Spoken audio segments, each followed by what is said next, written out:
Hello, and welcome back to my channel. It is your girl, Ronke. I hope you're doing well, and I hope you're doing fine. Hi newbies, hi old timers, how are you? So today's video is a reaction video of MTV Shuga Naija. MTV Shuga is back. I am so excited that MTV Shuga is finally back. If you don't know what MTV Shuga is, get yourself from under that rock. But don't worry, if you know nothing about it or you're not caught up, I got you. Alright, quick spiel, quick rundown of what it's all about. But actually, before we begin, hit that bright red subscribe button. Thank you. It is free 99. I promise you it won't cost a thing. Join the family so that you can get notifications. Please hit the bell so you know whenever I want to be on your screen again. Okay, let's get right on into it. So MTV Shuga is a show about awareness of every single thing that goes on in Africa. And I say Africa because the show is based in different countries, so it's about awareness in different countries in Africa on topics that Africans don't generally speak about. Not because they don't know about it, but it might be taboo or it's a new issue, whatever it may be. MTV Shuga got you. So we are currently in season 6 and we are back in Nigeria. MTV Shuga started in Kenya, in Nairobi. The show debuted in 2009. We are introduced to Ayira, who is Lupita Nyong'o, and that was the first time I was ever introduced to Lupita Nyong'o, and I was just like, oh, who is this beauty? And now we all know her, so kudos to her, and thank God that she just keeps on going up and up the ladder. We meet Ayira, who is this hustler. She's super duper smart, just trying to climb up the ladder. She has this boyfriend who's madly in love with her named Ty, but Ayira is so invested in climbing up the ladder that she gets involved with an older man named Felix, who is on the board of the company she wants to work for, Maverick.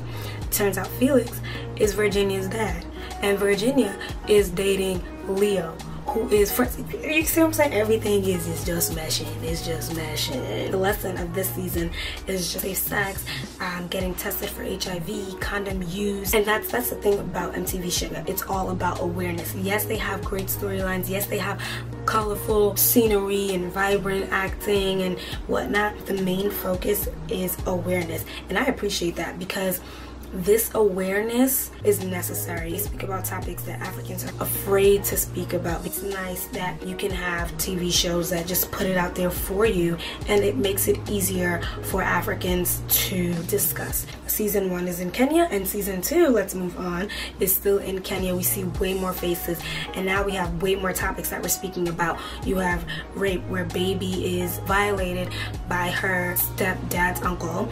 You have transactional sex, where Kid Pepeo, she is, I don't know what she's doing, but she's exchanging her body for money and favors from some older guy who is just an old fool, because I don't understand why he can't just give her money or get her a job. But anyway, again, still talking about HIV, still talking about condom use, still talking about stigma, talking about gender inequality, on and on and on. Now, season 3 gets to my hood. Season 3 is based in Nigeria. We have Femi, who was in season 2 in Kenya, come back to Nigeria, where he's from, after he finds out his HIV status. He starts hanging out with his best friend at Kenya, and we find out that Femi used to hook up with Foye, and it's just like, oh my gosh, why are you so messy, MTV Shuga? Foye is best friends with Sophie. Sophie so fly, so fine. I'm not sure if that was her actual phrase. She was one of the big girls on campus that was dating Aristo, sugar daddies, and getting herself money so she can go on trips and support her family back in the village. We even see Tiwa Savage,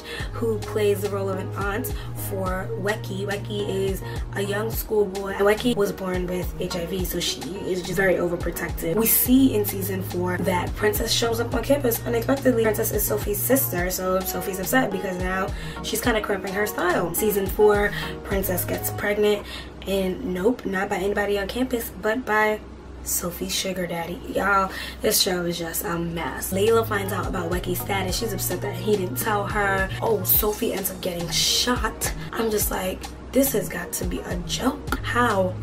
It's just a whole bunch of drama.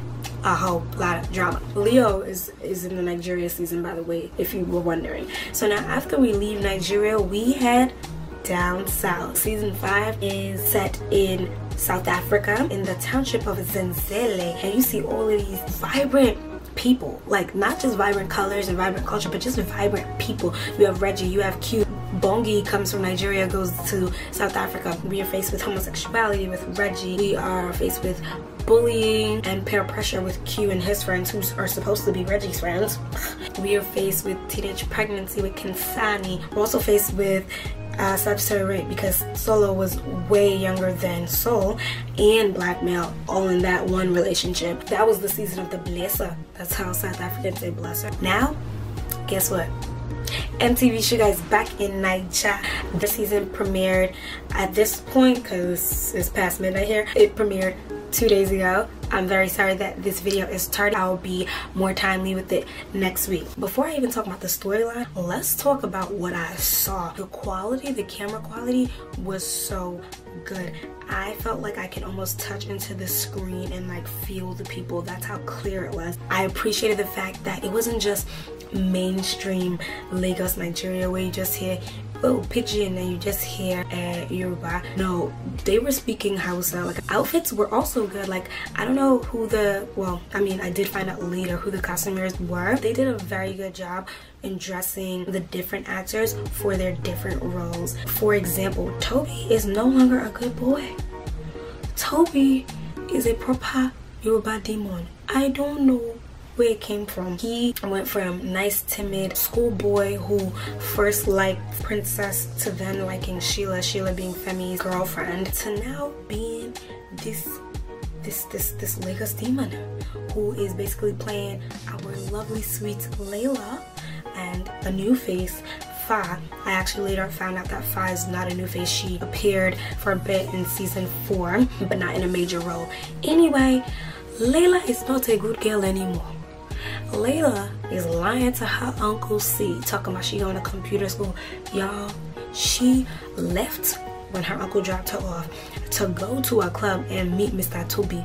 Useless Mr. Toby. And when she was walking in, she was pulling her shirt down. I was like, Layla, this is not you.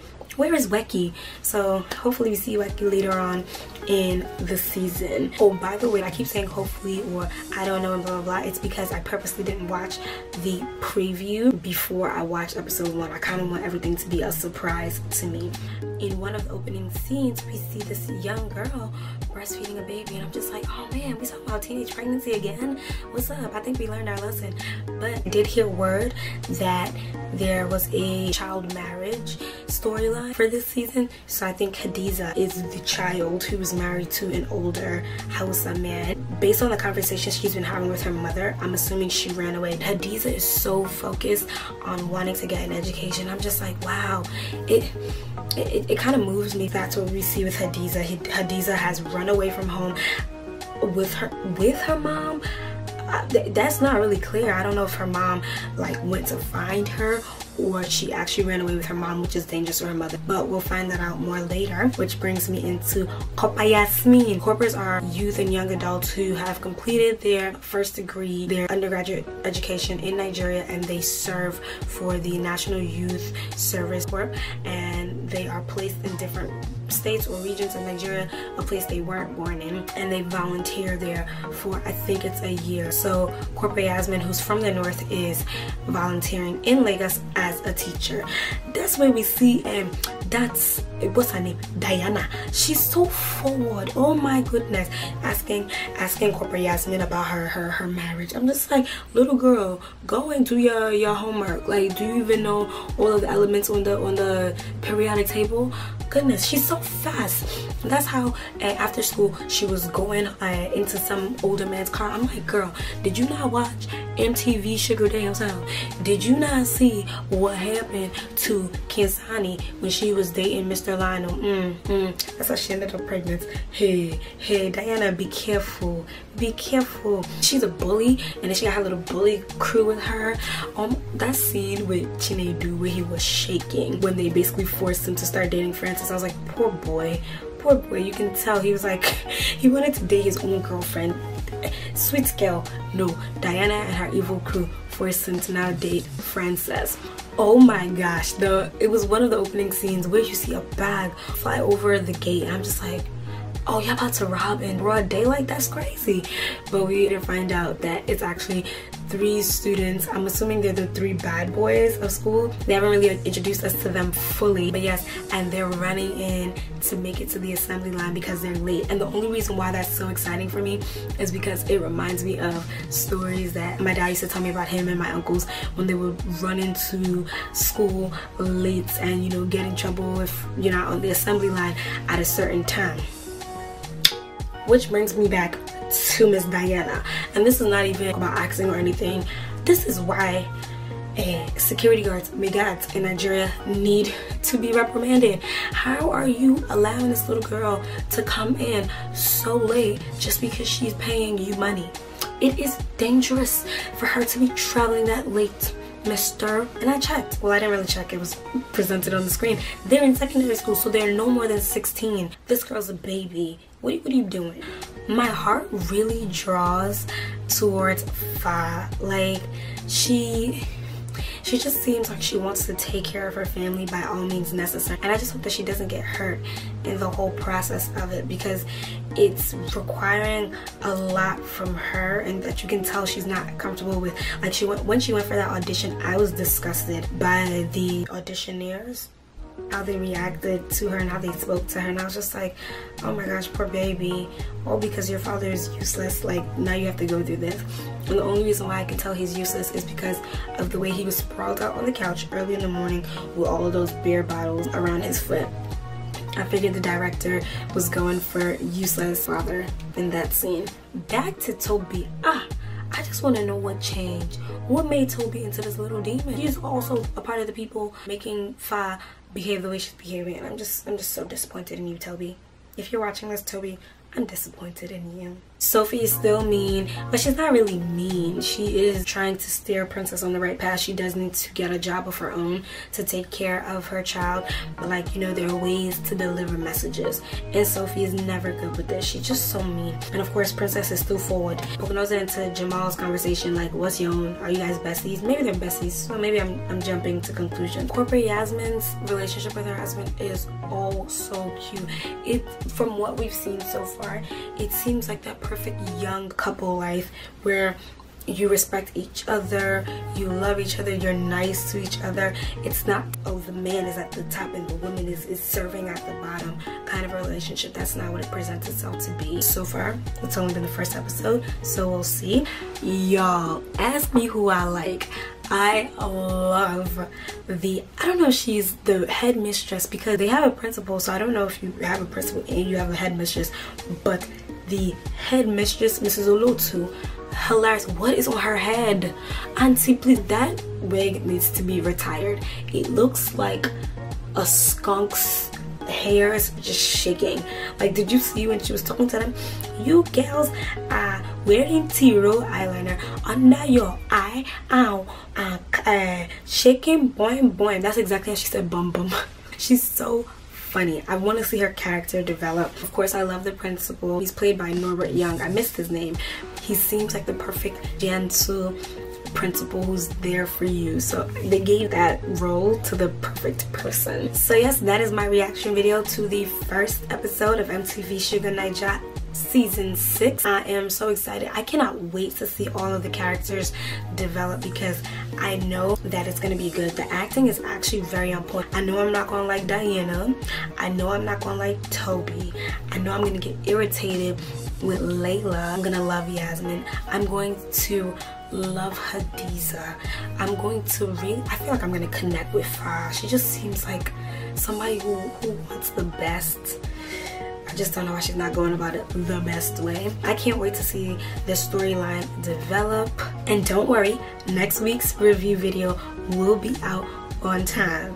Alright, I remain your girl, Ronke. See you in my next video. Bye now.